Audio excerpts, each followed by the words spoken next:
It's another Manly Monday, and this Manly Monday, I want to talk about a phenomenon that a lot of people watching these videos will find very familiar. Express your feelings more. Not like that.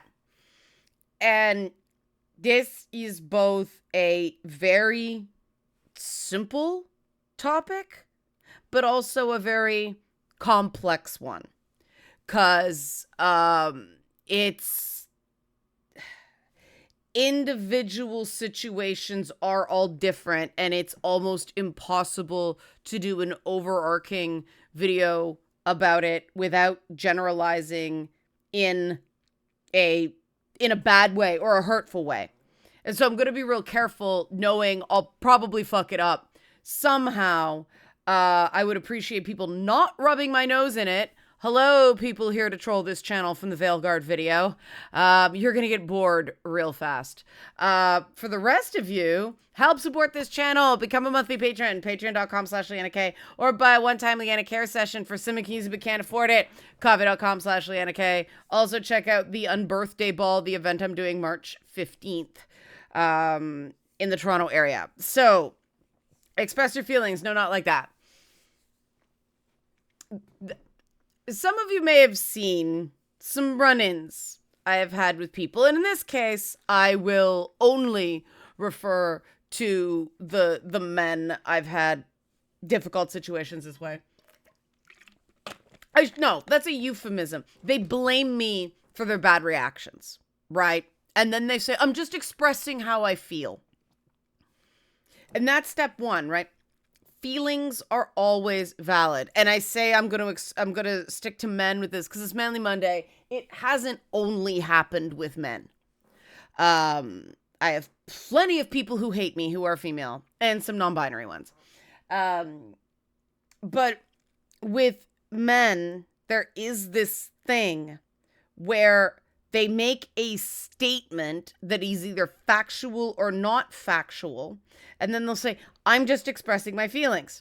Again, women do this too, but this is Manly Monday, right? This is dealing with the fact that a lot of men say, when I try to express my feelings, I get shut down.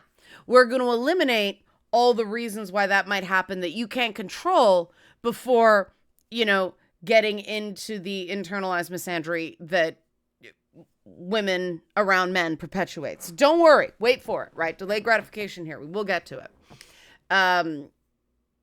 So the whole, I feel that you are wrong, for instance, is not a feeling. Feelings are always valid. Opinions, less so, right? So if it's, okay, that hit me the wrong way, or, for instance, I don't agree is not bad take, right? There's so many times someone will start that way, and then I'll get, well, I was just starting a conversation, or I was just expressing how I felt. Bad take is not a fucking feeling motherfucker, right? If you want to get the credit for expressing your feelings, they actually have to be feelings.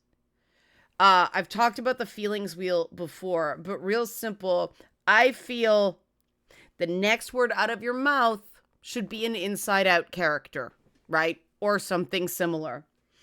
I feel like you, that's not a feeling, that's an opinion, right? So that's the first thing. Okay, you're not doing that. Great. Screened one, right?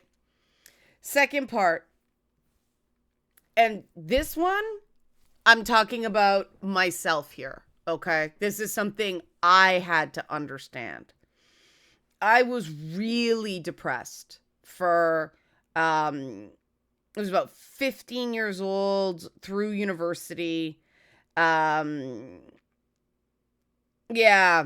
I'm not exactly sure. Time is all wibbly wobbly at that point. So I don't know how long, but obviously it was at least 5 years. And every time I tried to come out of it, I'd feel this rage. I described it as when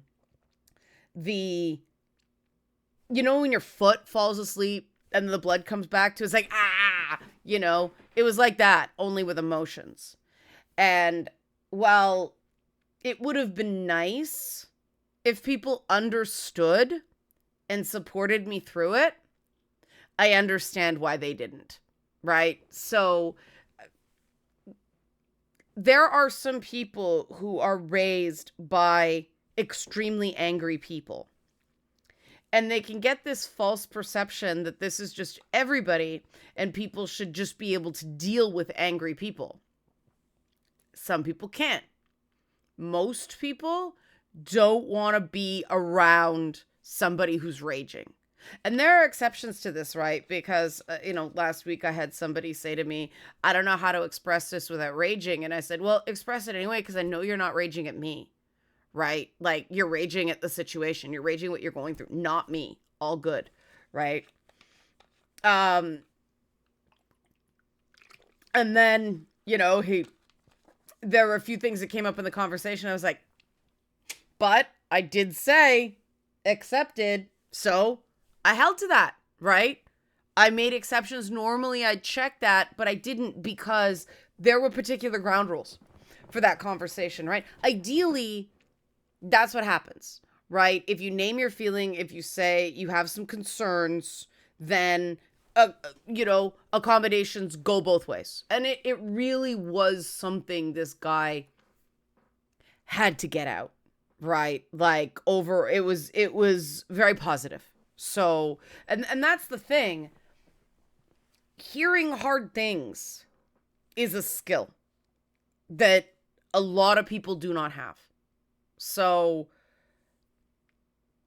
it can be, and there are a lot of people who are internalized, and this is where, the internalized misandry comes in. This idea that anger is always bad, right? That it's socially acceptable to be afraid of anger, especially male anger. And so there's been this sort of reverse, like this emotional Darvoing, right? Deny and reverse victim and offender. Like, anger's always bad. Therefore, if you're angry, it's bad. Therefore, you're bad. That's not true, right?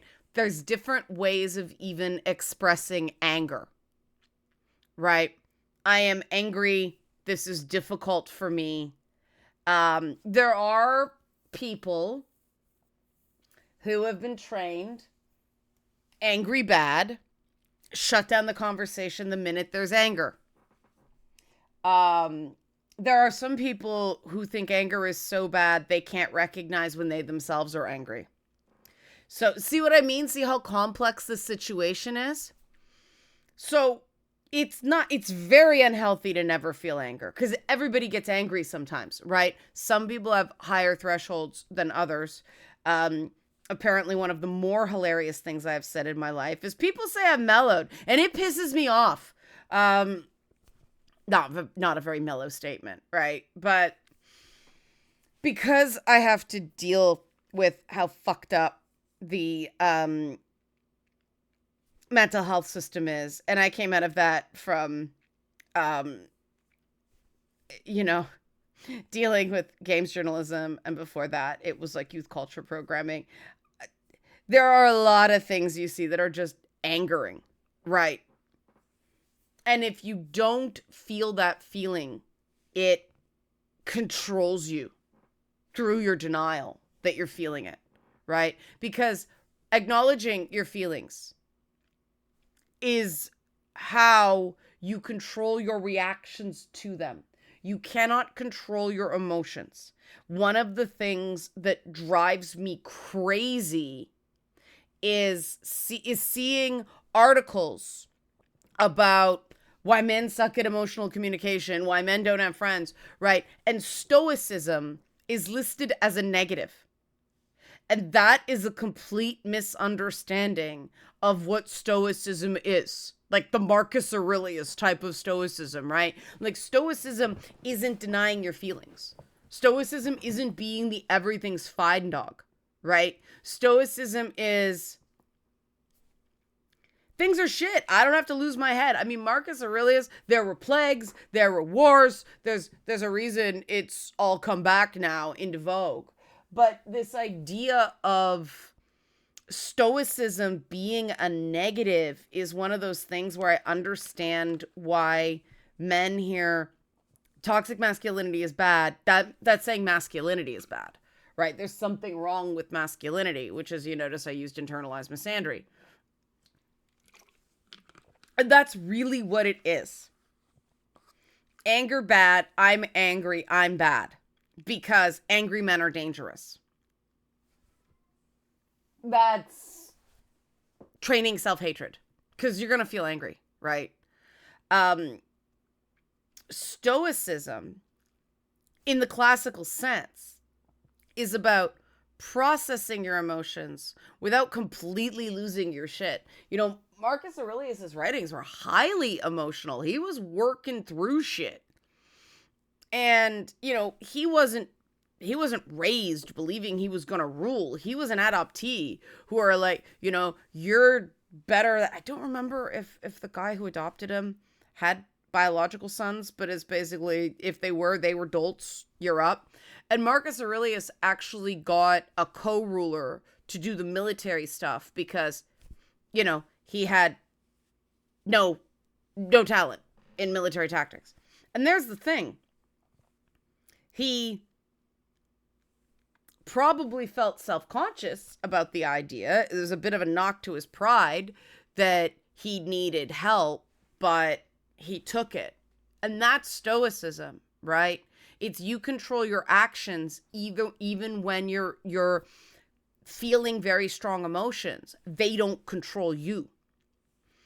And, you know, I get sometimes, you're really different outside your videos. And it's like, okay, I use hyperbole and stuff like that when I'm doing videos for entertainment purposes.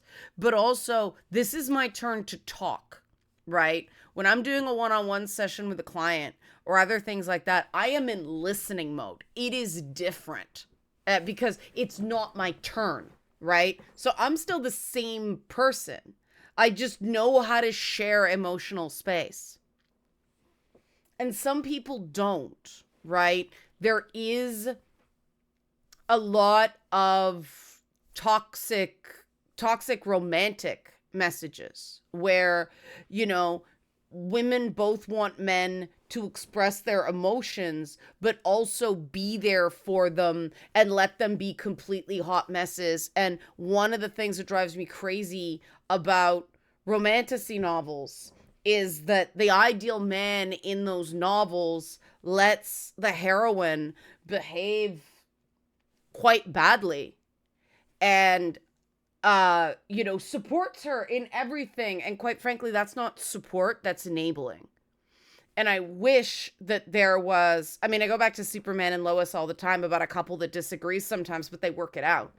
And you're not always going to be able to back your partner. I wouldn't want someone to, there's a difference between disagreeing with somebody and betraying them, right? And these things get really difficult because, yeah, ideally you want to talk things out in private. Sometimes you can't, right? Sometimes you gotta go like, okay, we need to take 5 here. And then, you know, stop the person from running towards the light because that light's a freight train. And sometimes you're wrong, sometimes you're right, right? But this idea that men are supposed to be incredibly demonstrative, but also, you know, in the romantasy trope, also gets violent to protect the female lead, but also lets the female lead, you know, be the action hero at times, but also is completely supportive and everything she does is yes, dear, yes. This person does not exist, okay? The thing that frustrates me so much about it is that this isn't fantasy for me. And the fact that this is produced and it gets to the point where there's so much of a hegemony going on here that is like, this is what women should want. And if you don't want this, there's something wrong with you. And that's why Emer on Dragon Age the Veilguard is such a breath of fresh air. Oh my God, he's adorable. More on him later. Not in this video. I'm somebody who doesn't want somebody fighting my battles for me because, one, I can do it myself, thanks. Two, they usually don't actually understand what my issue is because I am atypical in many, many ways. And do I like support sometimes? You know, do I love my moderators in Discord that handle things without having to involve me? Yes, I love them so much. But that's also why I get so damn pissed when people attack them because they're angry at me. You know, I am a full-blown come at me bro asshole. And do I overdo it sometimes? Sure. But, you know, that's why I wish I would have listened sooner when people said do men's content. Because, like, I do get the frustration. Because, believe it or not, I get accused of being unemotional and unsympathetic all the time, right? Sociopathic, narcissistic, all that stuff. None of it's true, right? It's just an easy thing. They're trendy buzzwords to throw at somebody. And I don't want to say these romantasy novels are bad. We just have to talk about the content and that they are guilty pleasures, right? These are not healthy relationships in these books. It's weird to say telenovela novels, because telenovela means like television novel, right? They're sort of deliberate trash. And I do think that it deals with the unease that women have, where if you don't have a man fighting for you, you're not a good woman. Like, that's some proof of your femininity, right? If you don't want them to fight for you, there's something wrong with you, and it's even treated like it's unattractive. Like, I get told, no, you're emasculating him. Let him help. It's like, but he's not helping, right? No, you have to let him be a man. What the fuck does that mean? Like, I'm going to treat every guy like individuals, and I'm sorry. Every guy does not have to be Kratos. I'm Kratos, right? I'm Kratos. There's too much Kratos in this space if we're both Kratos, right? Like, and that's the issue, that it's about making space. And when somebody is so preoccupied about their gender, right? If a woman is obsessed with, am I feminine enough? Am I properly feminine? No, I'm not. I reject that entire, removing myself from that narrative. No, I know I'm not, right? Now what? Does this make me have less worth as a human? Well, some people would say yes. I say fuck that. And so guys have the same issue, right? You are constantly judged based on this masculine ideal that is fucking contradictory. And the masculine ideal between men is not the same as the masculine ideal in a heterosexual relationship. And that, holy shit, is difficult, right? And so we could dissect that forever, but, you know, we know the way men are comfortable talking to each other is not the way women tend to want men to talk. And there are, like, techniques, dialogues, things like that, but it's a one-on-one thing. Why? And that, you know, if you want to learn, sign up for Leanna Care Session. Like, we can do that kind of stuff. But every individual is different. Every individual wants different things. And you're not going to express emotion the way a romantasy novel character does. Because, let's face it, that's a woman writing a man. And it's usually a woman who has no idea what it, you know, that many trans women aren't writing romantasy fiction, right? So the experience of being a man is not something that the author has experienced. And so there's a bit of a dissonance that has sort of become camp, and that's why they're fun. And that's why part of the fun of these romance novels is ripping them to shreds, you know, with being critical about it. And I mean, maybe that's the reason people like to shit on games like Veilguard. I don't think it's the same thing. Because, you know, the fans of these romantasy novels who are still critical, if somebody said it's a bad book, they'd be like, you know, like, the fuck you on? No, defend Resand, right? Like, and, you know, I was nearly moved to tears by the secret level Warhammer 40k short. So, that's my crack, right? But, yeah, it's gotta be, you gotta remove the mind reading on both sides. And that's the thing. Part of having that space to express yourself emotionally does come down to boundaries. You know, if you've got a partner who's going, you're never there for me, you don't support me, you don't love me, it is fair to set a boundary saying, that's not true. And if you're afraid of this, please say that. I can accept that you're afraid of this. I will not accept that it's true because I know it's not true. If I am doing something that bothers you, we can talk about that. But I am not going to accept as fact an assertion about my intentions that I know is false, right? That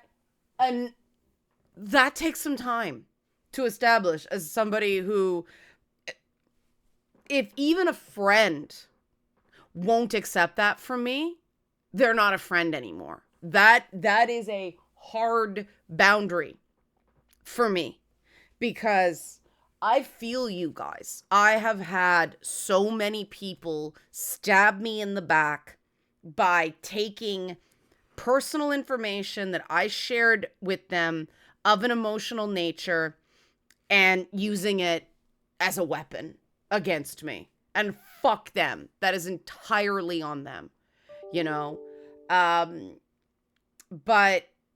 the boundaries are essential. And again, boundary work is sort of one-on-one. Boundaries are about what you will accept, not what somebody else is forced to do.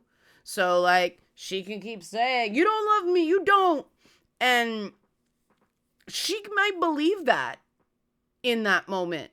But you have every right to go, I am not continuing this conversation with that here. You know, I've had to get very tough with people and say, if you believe I am deliberately cruel, for instance, there is no friendship here. Because friends are not deliberately cruel to each other. And I know what my intentions are. And if you're going to stand on that, if you're not going to retract that accusation of deliberate cruelty, we're done here. And they didn't. And we were done. That hurts in the short term. Okay? But in the long term, it means you're moving away from people who, and I've done the you don't care when I was young and stupid, right? And I realize now I didn't intend it as a manipulation at the time. But it was, right? It was, I'm afraid you don't care, or I don't feel cared about. And I don't feel cared about is very different than you don't care, right? I don't feel cared about means it is not, you know, the whole love language thing. It's not being communicated. I'm not feeling supported. I'm not feeling validated, whatever. You can refine that to why not. I don't feel cared about is a valid statement. You don't care? Not. You see the difference? Yeah. You got to get there, right? And it may not be with the current person. Right? Real talk right there. So to recap, if you're actually expressing your feelings, if you are being angry in a way that's not abusive, you know, or destructive, you're not throwing things, you're not calling people names, you're not taking it out on the wrong person. And if you're setting those boundaries, we're getting into the problem is not you territory, right? It's not that you don't express emotion. It's that it may be impossible to please the person who's telling you to express emotion. And, you got to do what you're going to do there. But setting those boundaries is very important. And a lot of people, I know I was afraid to set boundaries because the punishment will get worse, or the person will just become more abusive and mock you for all that stuff. Okay. Thing about that is boundaries are good for both people, right? They're good for you because then you're not overwhelmed and pushed too far. But it's also good for the other person because that is, for me, that's one of the best ways for somebody to show they actually give a shit about me, to respect my boundaries. Now, to me, it's essential because I've got, Kratos style PTSD. And so caring about me means respecting that. Because I used to say, like, look, for me, that's not optional. But the truth is, for everybody, boundaries are not optional. You need boundaries, right? You need boundaries to really feel cared about. You need boundaries to move forward and build stuff. Like, boundaries are good, right? Because if someone's like, stop doing that, it's hurting me, it's bothering me. I'm sorry, right? Okay, can we talk about this so I understand it? You feel cared about when they gave a shit, right? So if you give somebody the opportunity to show they care and they start going, what's wrong with you? That's on them, not you, right? And I see the problem is that there's this idea of affectionate insults among men. And I'm not a proponent of taking that away. My rule for that is it's only affectionate insults if the same rules apply for everyone, which is if something actually does bother a guy, he can say it and it's respected, right? So if you're fine with people trash talking and taking the piss, and I mean, we do it. I mean, the moderators of the Discord server, we do it to each other all the time. There. Eileen and I have this whole back and forth about, our very, atypical taste in people. And we sort of joke around with each other that the other is weirder, or like that's even too weird. But it's totally affectionate. Like, we both know that we are supportive of each other. We actually get it. It's just sort of jokes. We're validating each other's atypicality with it. And that is necessary. If you're not sure whether somebody is really legit digging at you, or if it is a sore point that is making you feel bad or insecure, you have to be able to call time out. Or even just not today. You've had something bad happen. You can't do it today. That's gotta be okay. Because in all situations, for one option to be good and valid, the other option also has to be good and valid, right? Like, no good and bad end, right? Same way if depicting, sexually aggressive characters or sexually provocative characters or scantily clad characters, if that's valid, then similarly, modestly dressed characters also have to be valid. They're just creative choices. They're not moral decisions, right? That is true of any of this stuff, right? If it's okay for one group of people to express anger in a healthy way, then it has to be appropriate for all people to express anger in a healthy way. That kind of thing. There are different ways of doing it. And I've done content on that in the past. But, and so this thing of show emotions, not like that, is where internalized misogyny in women meets internalized misandry in men. And it explodes, right? It's like baking soda and vinegar kind of thing. So hopefully this video gave you some help working through that, setting boundaries. And and charting a course for better conversations. Your feelings are always valid. Opinions are up for debate, right? Help support this channel. Become a monthly patron. Patreon.com/LeannaK. Or buy a one-time Leanna Care session for some accused but can't afford it. Coffee.com/LeannaK. Check out the Unbirthday Ball as well. March 15th in the description box below. Thanks for watching. Manly Mondays.